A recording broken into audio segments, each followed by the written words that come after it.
risk of reality TV and learning when to walk away. On this episode of Simply Necessary Conversations.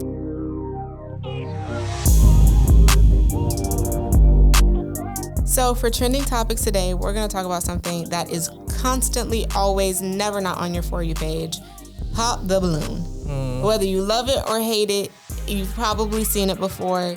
It's probably either made you mad, sad, disappointed, whatever word you want to use. But recently it was announced that the creators of Pop the Balloon have collaborated with Netflix, and now Netflix is going to have a new reality TV dating show that is based off of the, social media YouTube concept that these people have created.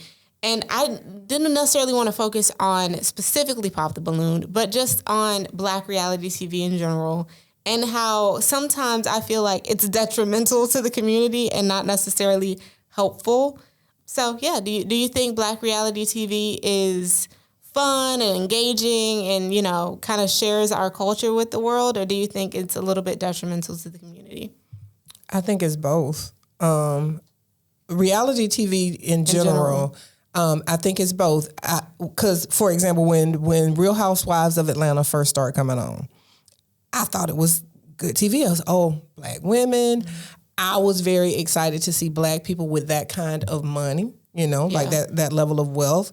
To see how they lived. I thought it was inspirational, to see them going and doing things that, the average housewife, the average Black housewife, and that's almost like an oxymoron, Black housewife. I had not seen that. Now, as the show progressed, I disengaged, especially after I had you. I stopped watching it altogether because I didn't want you seeing a lot of the stuff that they were showing. I also was disappointed because the first couple of seasons, they were actually focusing on Black housewives. Yeah. Then it got to the point where if you could come on and have I'm not going to even say a good storyline, just a storyline that was engaging, whether it was toxic or what, then you could be on the show. So I like seeing certain types of reality TV, Black reality TV, because it shows me ways of life that I have not experienced and may never experience. But at the same time, it seems like unless you're toxic or fit in some type of stereotype or whatever, you can't make it. Like, they don't want to keep you on if you have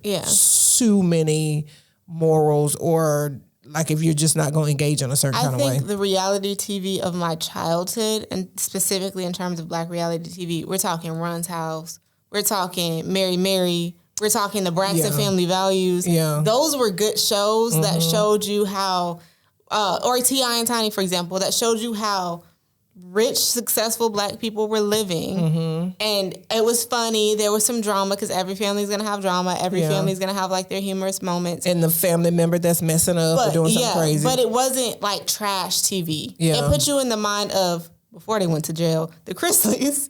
Yeah. Of like how it was just like, there's drama, there's conflict, but at the end of the day, they're all family. And it kind of had that positive family first mentality. But now I feel like all reality TV, including like the Kardashians and whatnot, has gone the route of the crazier, the most sexual, the most outlandish, the better. And I saw one guy post the other day about how he was talking to this girl, or I think the girl was his girlfriend, and she said how she wanted to audition to be on Baddies, and he ended the relationship because he was like, "What is the point of Baddies? Like, there's not a contest, there's no end goal. It's not qualities. Even like Love Island or Love is Blind, where the end result is supposed to be you falling in love and there's no point to shows like that. There's no point to shows like Love and Hip Hop and stuff. Also, reality TV has very little reality these days. A lot of it is semi-scripted. They put people in situations to provoke certain behaviors and certain things. So it's not even it is not even reality for the most part. I think it was a novelty in the 2000s and the 2010s because most of the time those shows had never been done before. Well, in the 90s, like the late 90s, it started in the 90s. It had never been done before. So, like, for instance, people always say that the first season of Love is Blind was the only real season because the show had never been done before. They didn't know how to manipulate it. People didn't know what to expect. They didn't know how to manipulate it. They didn't know how to prepare for the reunion and prepare for, this is how they normally edit the couple, so I need to act like that. Like, there was none of that because it was just this new thing. Like, but now people know what reality TV is. They know what movie studios or networks or whatever, Netflix want to see. So it's very it's more performative than reality.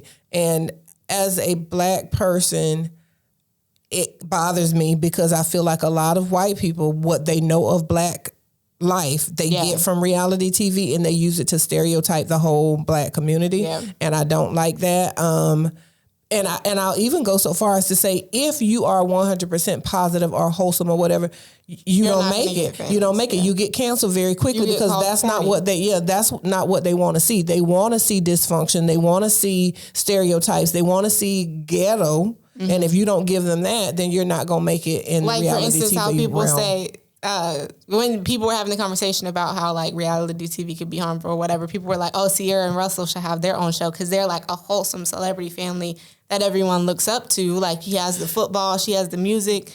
People don't want to. But for years, people have called them corny. I was going to say, because they're married. The men hate on Russell because he sets up a standard for them that they can't attain. They're mad at him for making them look bad.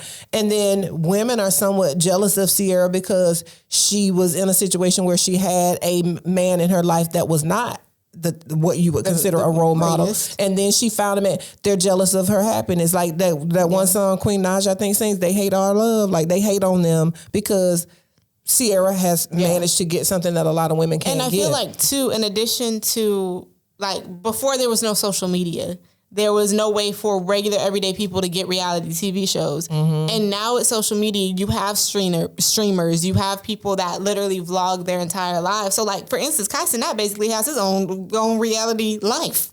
He doesn't need a reality TV show because he's a streamer and people watch him every day, all day, and he makes money off of that.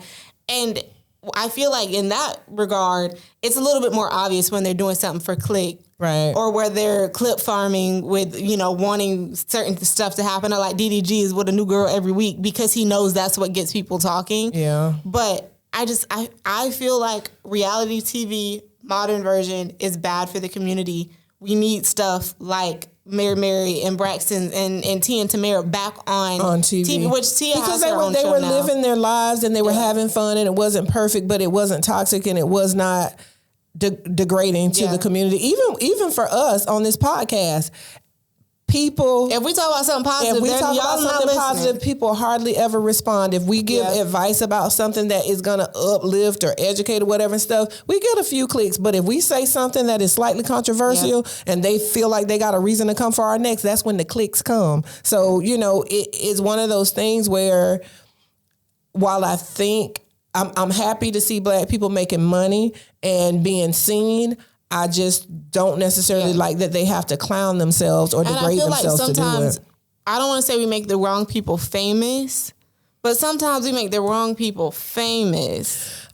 We pay attention to the wrong things, which is what makes the wrong people famous sometimes. There's so many talented artists that it makes you wonder, why is she up here and all she's doing is twerking? And then you have someone else that has this amazing career and amazing resume that no one knows about. Yeah, I think reality TV mirrors the music industry. If, somebody can't just get up there and be talented and sing. They got to have butt cheeks out and boobs out. Well, you very rarely just see, specifically in the Black community, just wholesome artists not having to tap into sex appeal in order to get people to pay attention to who they are. There has to be some element of toxicity. There has to be some element of oh, look at me. Look at how fine I am. For instance, Cleo Sol should be way more famous than she is. Snow Allegra should be way more famous than she is. But it's because their style of music is a lot more positive.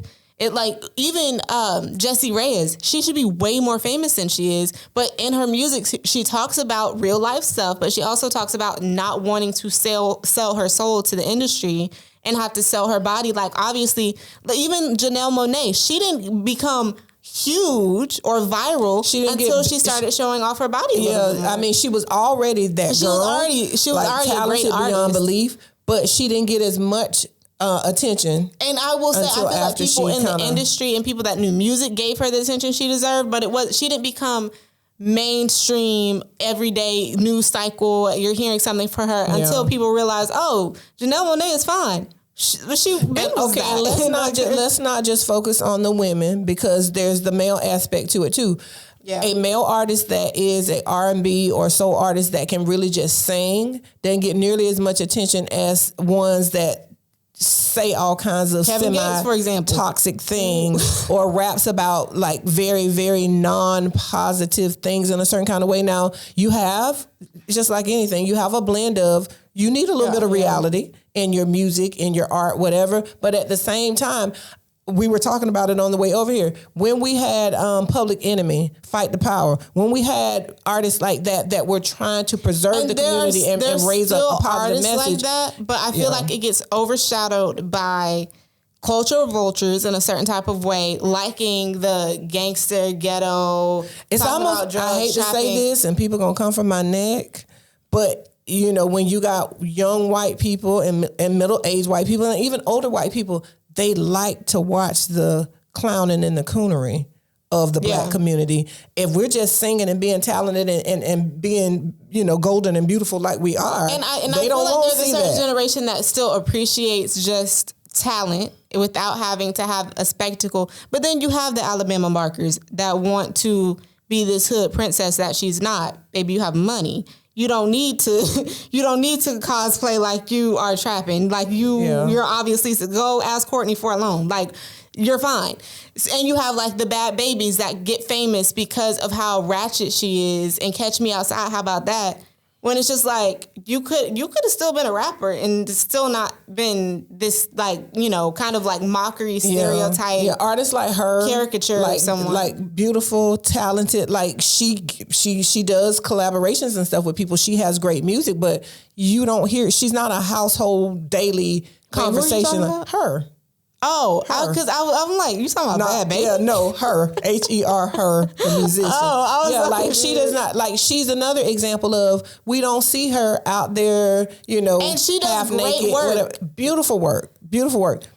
But she doesn't get the attention that some of the people get. Chloe and Halle, they have been making music for a long years. time. Them as a duo to me is better than them solo in a lot of ways. Like, I like both of them solo, but them as a duo is a powerful dynamic. They didn't start getting more attention until they started acting more grown. Yeah. So, moral of the story is there are pros and cons to the reality TV shows or whatever and stuff, but like, you're more likely to become mega famous and a household name if I feel like if you look at the comparisons of like what makes headlines is, for instance, and this is no shade to them because I like the both of them, but Selena and Benny Blanco, I don't know how to say your last name. I think it's Blanco. Anyway, Selena and Benny, they've been making headlines because of how in love they are, of how wonderful of a man he is, of how wonderful of a woman she is. You don't necessarily see that. In art, like you don't necessarily see people celebrating that. That's not what we. All we hear is about Mariah the Scientist still with Young Thug. Known for. People feed what they want to see grow. They don't want to see black love. They don't want to see black man get with a black woman, stay together, and raise a family. They don't want to see, the majority population don't want to see that. They want to see what they already think we are. So that's what they keep pushing. Yeah, that's what they're going to push. Like I said, even down to this podcast. If we were, and I'm just guessing, if we were a Caucasian mother and daughter talking about the topics that we're talking about, doing the things that we're talking about, somebody would pluck us out of obscurity and push us onto the top. But because we are two educated black women, talking about stuff, sometimes trending topics and that kind of thing, but talking about things that may uplift the community and shouting out organizations and we're just gonna stay. You have to find to be a black person trying to make it in the media industry. You either have to know the right people, or you have to find your pocket of success, or you just have to get really, really lucky, or have a fluke. It's something fluky. Tabitha Brown, she had been creating content and trying to be an actress for years, and it was just her doing something that appealed to the right audience at the right time.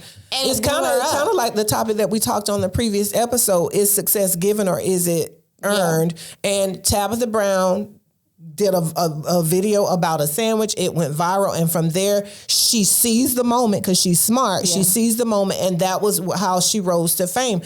But like you said, she had been trying to be an actress. I mean, she's talked about all the different things that she did prior to and now that people moment. are just handing her the opportunities to do what she always wanted to do because she's so famous for other things that arguably weren't necessarily her passion, but became so later on in her career because that's what made her famous. You know, I love Tab because I just love her positivity and that she is being her authentic self and still being able to be successful. Well, while we're on the conversation of successful Black women, bosses in whatever field they choose to be in, we got to talk about my girl, Shonda Rhimes. Shonda, you don't know me, but I know you. Okay, so you're going to put us on to that? Yes, we're going to put y'all on to Shonda's new show from Shondaland. Y'all know I love my How to Get Away with Murder, my Scandal, my Bridgerton, the list goes on.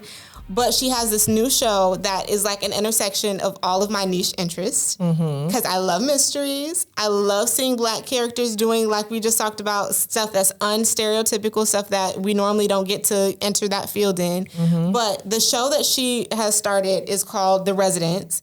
And without spoiling it, because we haven't even finished to see who the killer is in the show, but without spoiling it, it's almost like if you combine Scandal and Only Murders in the Building and they had a baby. Because basically, it starts out with the White House is having a state dinner with like Australian prime ministers and you know, officials or whatever.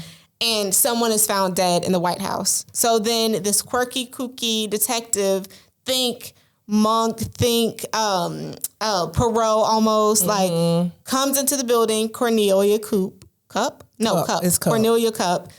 She comes into the building and she's like this world-renowned detective that has to solve this case. So literally for the entire season so far, we have been on this one day, one murder. Even that is genius that like we're episode 6 or so? Yeah. And it's still the same day. Like the storytelling. And I love when authors and directors and screenwriters, you know, anyone that creates pieces of work like this, I love when they show us things and they don't tell us things. During the entire series so far, or in the entire season so far, she has shown us like, okay, these are why these people are important. This is all of the stuff that was going around before this incident happened. That like we know that the detective is different, but we're not told that the detective is different. We just figure it out. Like, you know, she might be autistic or it's something where her brain just works differently. She has a quirk, and it's very not Sherlock Holmes. Yeah, and it's not anything that's like poo-pooed upon. It's something that everyone kind of celebrates around her because they first discover it. Yeah, they discover and then it. They celebrate it because like there are a few characters that knew who she was and how she operated, and then the characters that are slowly introduced in the episodes are realizing, oh, okay, so she's a little bit different. She is the show is very Faulkner Toni Morrison-esque in that you will see. They'll do a scene and you'll see somebody in the background do some type of action. Yeah. And then in a future show or a future segment, you will see that background action be pulled to the forefront and explained. I love it. I sit as we watch the show. I sit and I think, how do you even write this or think of it? Because it literally will be something as simple as someone has chalk on their back. And they don't even talk about the chalk on that. You just see them walk through the scene. Somebody might mention it. And then later on it becomes this whole very thing. Significant. And these little tiny pieces, and I love, like I've been obsessed with mysteries ever since I could watch TV. This is one of the best mystery shows that I've seen. I think TV shows, I would say. Yeah, like this is one of the best TV mystery shows that I've seen. Like, and just like the intricate little, the difference of coloring. Like one scene is a little bit darker and the other scene is a little bit brighter. There's an all red scene, a blue scene. And the thing about it is... And you're also learning history because of it being in the White House. Even the fact that it's called The Residence. Initially I'm like, why The Residence? Yeah. But it's because, and we learn, if you don't already know, I already knew, but like for people... There is the White House. There's the business part of the White House where the world, the U.S.'s business is conducted. But then there's a complete area that is the residence area where the president and his family or whoever live, occupy. So they're giving you little nuggets of actual history and true to life information about how the White House runs. And it kind of teaches you that, like, something that I had never thought about before watching the show is that the president changes. The people that move in and out of the house changes, but the staff is always going to be the same. Unless the president comes in and wants to overturn the staff. Yeah. But it almost kind of reminds me of Downton Abbey in a way, because you have the family, and then you have the staff, and you see the dynamic and how and then the people that just work for the president who don't reside in the residence, but they are fully versed in how the residence runs. It's Faulkner, it's Toni Morrison, it's Downton Abbey, it's Sherlock. Whoever wrote this brought in all of the best elements of some of the things that have gone before, like the shows and books and types of genres that have gone before. Even the way that they shoot the scenes is very intentional, and it's very like quirky, and it's almost too, oh my gosh, I can't think of the show with Neil Patrick Harris, and they're in the house, and it's been done over and over again, and there's kids, and like the parents die, and he has to raise the kids. I can't think of Neil Patrick Harris. Yes, Neil Patrick Harris. I can't think of the show. Are you talking about Lemony Snicket's? Maybe. Where it's a kind of weird. Yes. I think it's Lemony Snicket's. I don't know, but I'm trying to say that they employ some cool cinematography techniques. I think it's Lemony Snicket's that you're talking about. To make certain things pop and to make it a little bit more engaging versus just like we're watching, not to Disney because I love Law and Order, but a Law and Order episode where it's just like, okay, this is the crime, this is what's happening. Yeah. Everything is just, it's very well done because they bring in a lot of different techniques and genres. Like it is like the merging of, so like I'm hoping that the series lasts. That the majority of the cast are like minorities, and don't make that a thing. And it's not a thing. They don't make that a thing. This isn't a spoiler, but the president is gay, and it's not a thing. The president just has a husband. They don't even say the word gay in the show. It's literally the president's husband. And they refer to his husband as the first gentleman. And it's just like, who cares? Like, it's just life. It's a non-factor in the show. It's a non-factor in the show. And I love that in Shonda Rhimes' shows, race, gender, sexual orientation. That's what I'm trying to say. All of that is almost like irrelevant. And even like, because in real life, you're not walking around asking those questions. Exactly. You're just living. And even in shows like Bridgerton, where it's like a period piece and it's set in the past, it's irrelevant. Like, because guess what? All of her work is fiction. She can do whatever she wants. Yeah. And it's not something that's like, okay, we're kind of forcing this agenda or we're changing the race of a character to fit a quota. It's just like, these are the characters. And Bridgerton is also based on a book where I believe the book also features like multicultural characters or whatever. Yeah. But it's just, it is what it is. And it's just almost just like, I made this masterpiece here, go watch it now. Yeah. Initially, when you were like, let's watch this show, I'm like, oh, okay. And then I was like, okay. And now I'm invested. I'm fully invested now. And it's also a quick watch because there's only 8 episodes. I really hope that there's going to be a season 2 and that it gets picked up. Yeah. But it's very quick to just like breeze through. And each episode ends on a cliffhanger. So you definitely want to watch the next episode. Like, you want to find out what happens. But hopefully there will be a season 2 and Shonda creates more interest. I really want to see Shonda Rhimes and Issa Rae partner up and do something. And do something like a comedy mystery or like a comedy drama, something. Yeah, y'all get together and work your black girl magic. We waiting. Mm-hmm. Yeah. And if you need somebody to hand somebody a box, just give me a call. Give me a call. I will be the dead body. Just give me a call. Anyway, so while we're still on the topic of TV and black women in TV, this is a little bit less positive.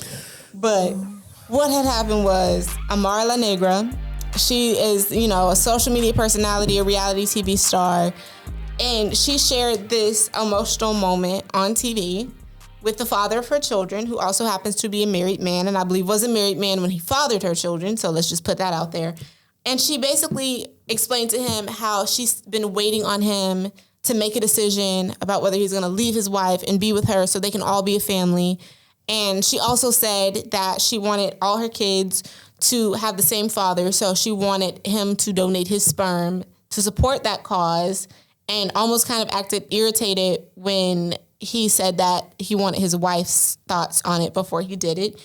And she literally was just crying and saying that, like, I can't let you go until you just tell me, no, I don't want to be with you. And he, like, refuses to tell her, no, I don't want to be with you, all while being married.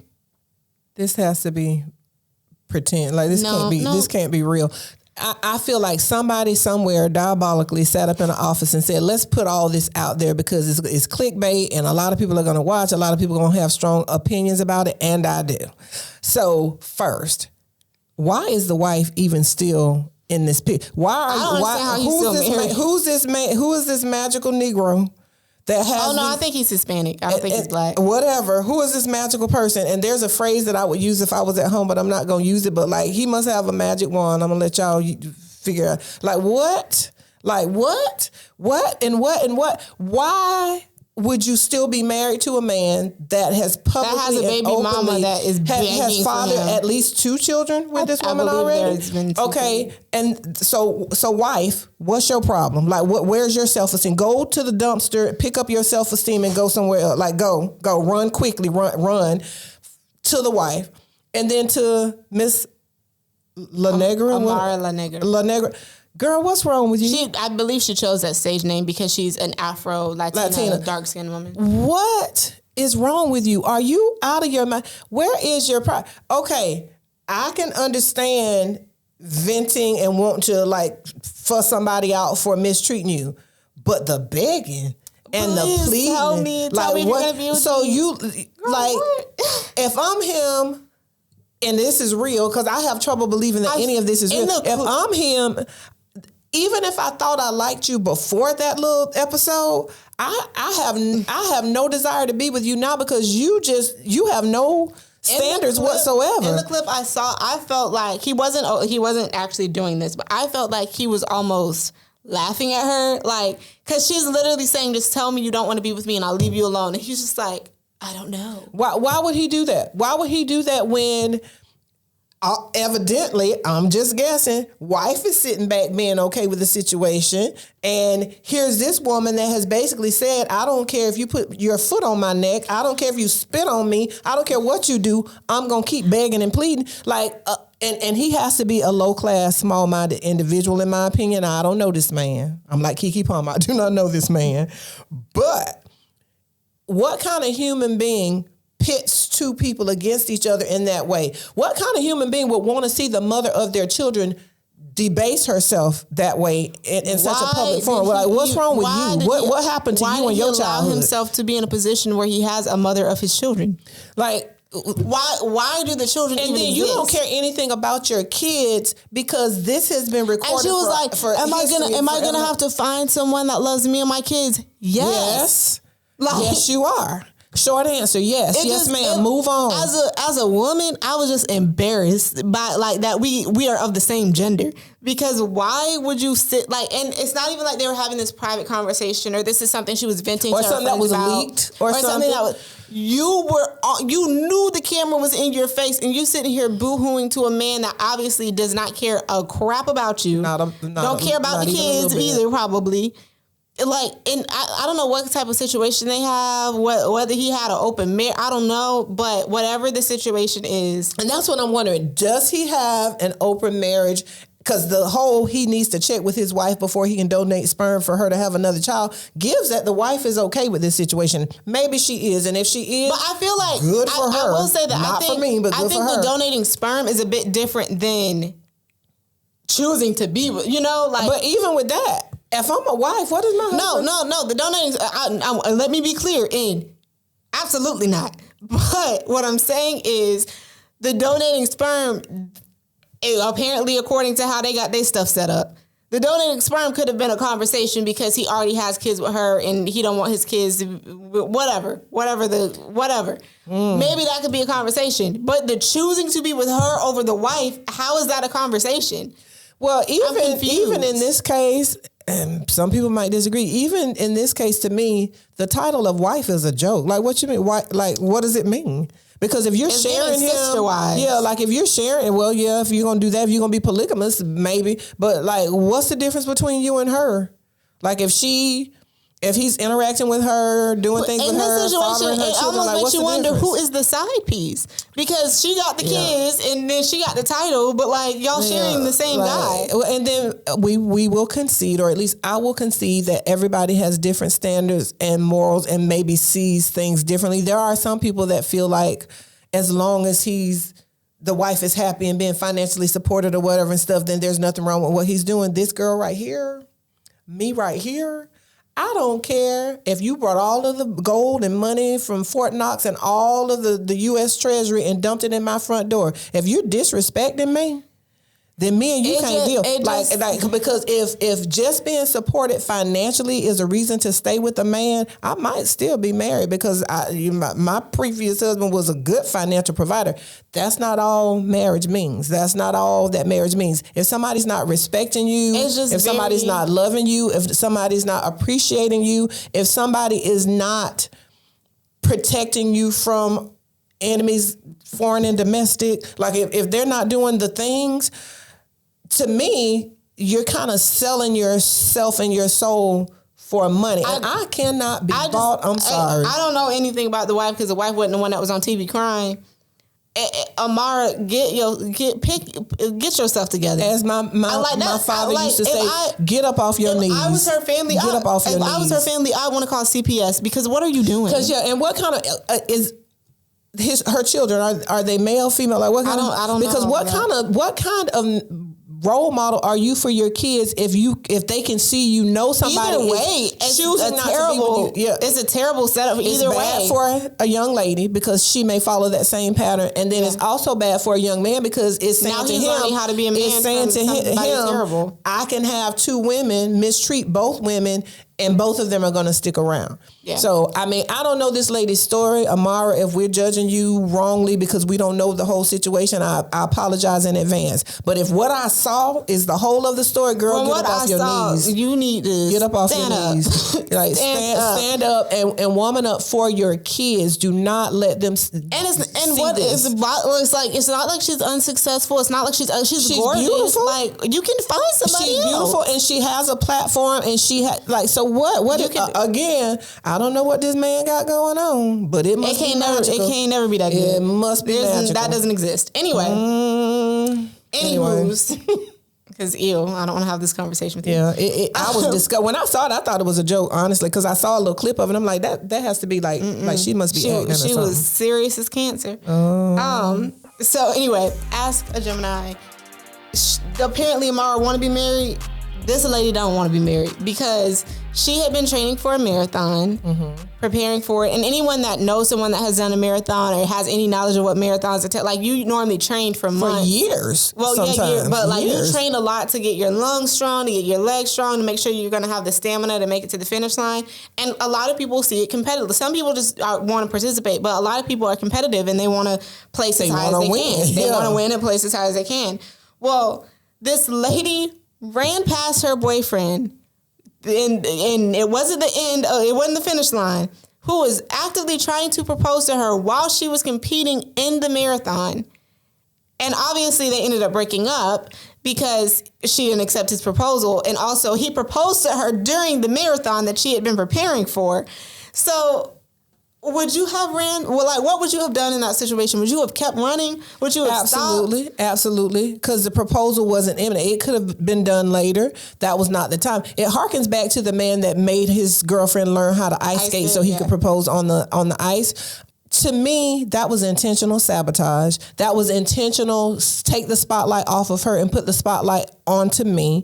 And if that's how he's starting out, or if that's how the marriage or relationship is going to start out, it needed to end when it ended. Because there's no way if he spent any amount of time with that woman, he didn't know how important that moment was, that marathon was to her. And if he was, either he knew and he was trying to sabotage, or he was that stupid. Either way, run, not just in the marathon, but run away from him. I think that can be true, but I also think that some guys, when it comes to the proposal, are lazy. So they think of what's already a special day where people that are. But you got to be a complete idiot. But what's already a special day where people, like, some people do it at graduation, some people do it at birthdays, some people do it at somebody else's wedding. Mm-hmm. Like, they think of days when the family's already going to be gathered, they're already going to be like where, so they don't have to plan anything, basically. Yeah. But I feel like a good proposal is, it's not a significant day to her at all in terms of, unless there's a reason why. Yeah, like, unless like it's like your anniversary, or unless she said, oh, I want to be proposed to on this birthday trip, or, you know, something. Yeah. But it's not already on somebody else's special day. It's not already on a special day that's supposed to be exclusively about her. Mm-hmm.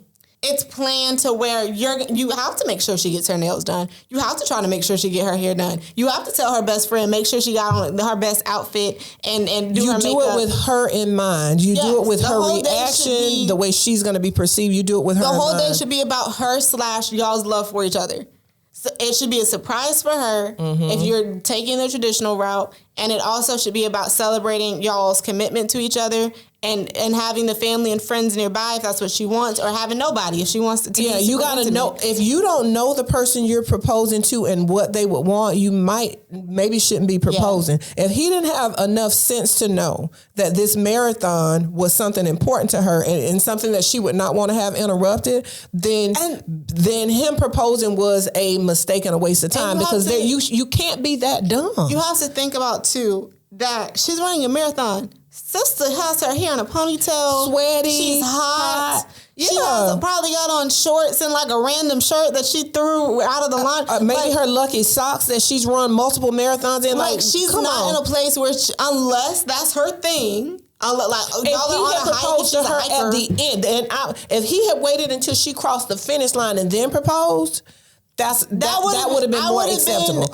But proposing to her during the marathon, you gotta be cuckoo for Cocoa Puffs. If it would have been me, I would have still been a little irritated if it was at the end. But it would just be like, okay, yeah, because she still would not have probably presented the way that she would want to present for a moment that people are recording. But that would have been a little bit better. Marathons are her thing, and he's gonna do this whole speech about like, oh, you just won, and now you're winning at life with me, like something. Yeah. But to do it while she's still in the midst of the marathon. I feel like I literally been like, and continuing on.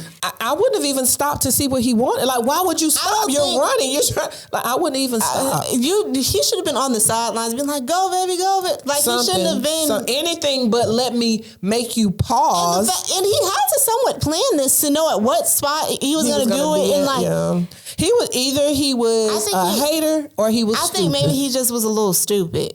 And she don't even marry nobody that's stupid. Like, really, like, no. It's just no. I can't find anything to justify why he did. There's not even more to say on it other than she wasn't wrong. She was not wrong. Keep running, girl. Act like Forrest Gump and just keep running, because he is not the one. I'm just trying to, like, no friend or family said this is not a good idea. Like, don't. They could have saved the moment. Like, I feel like if it was you would have been like, no, get up. You probably would have been like, what are all those sirens? Like, what's going on? Because I probably would have jumped him. Like, I probably would have jumped him. Snatch the ring out of his hand. Do something. Save the moment. You know me. I probably would have took it and threw it somewhere. Like, what? Like, what are you doing?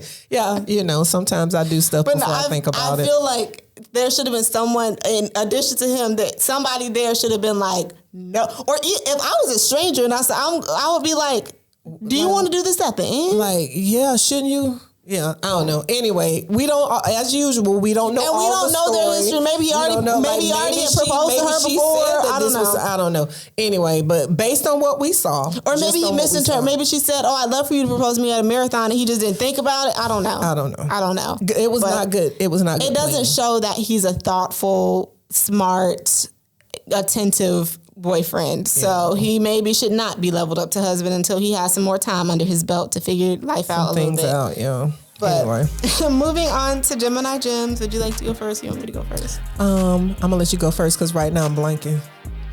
I truly am. Oh, you know what? Wait. No, I know. Never mind. Okay. So that's too funny. Do we need to have the view cue cards? Yeah.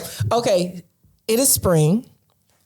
Mother's Day is coming up, and kind of to piggyback off of our previous segment, you need to be mindful and thoughtful about what Mother's Day means. It should be about the mom, making her feel special. Yeah. So do not, unless you know this is her thing, Do not buy her household appliances to cook food for you and the rest of the household. Do not buy her cleaning appliances to clean the house for you and the rest of the household. Do things for her that are things that, number one, are going to make her feel good, make her feel pampered. And number two, give her an opportunity to do something that she normally doesn't get to do. Unless she's the type that likes cooking. Now, if she has said, that $200 blender, I wanted one, but it's too expensive and I don't want to spend the money. Like if you know that it's been her dream appliance, or if there's something like that she's just specified over and over she really would like to have. Outside of that, pay for mom to have a day of pampering, pay for a facial, pay for a massage, pay for a mani and pedi. Like pay for something that she gets to disengage, not be a mom for a couple hours or even for a couple days, depending on how your money goes, but pay for her to feel special and appreciated, not let me give you something that's going to help you help me. Like make sure that she's going to enjoy it. Give her a gift card to go to her favorite restaurant and give her the option of who she takes with her. Maybe she wants to go with the family, or maybe she wants to have a girls' day and take her girls with her. But whatever it is, Mother's Day, make sure it makes mom feel special and appreciated and pampered, and not something that you're doing that you're going to also benefit from, because, you need to focus on, let her have that day. And then after Mother's Day is graduation, or kind of around the same time. Can be around the same time. It's graduation season. And at my graduation, at other people's graduations that I went to, you always see people bringing the big balloons, the big flowers, the presents, all to the ceremony. Mm-hmm. Our suggestion is maybe leave it in the car, maybe leave it at the house, because as someone that has, 2 years ago, I don't know when I graduated from college. I forgot. It's been so long. It's been about 2.5, 3. Almost 3 years ago now. When you graduate, you don't want to carry all of that stuff. Like you want to take pictures, like you walk across the stage, meet your family, you're taking pictures, y'all are going out to eat. I would prefer my gifts to come later. So it depends on the person. Also, certain venues don't allow you to bring bullhorns. They don't allow you to bring balloons in.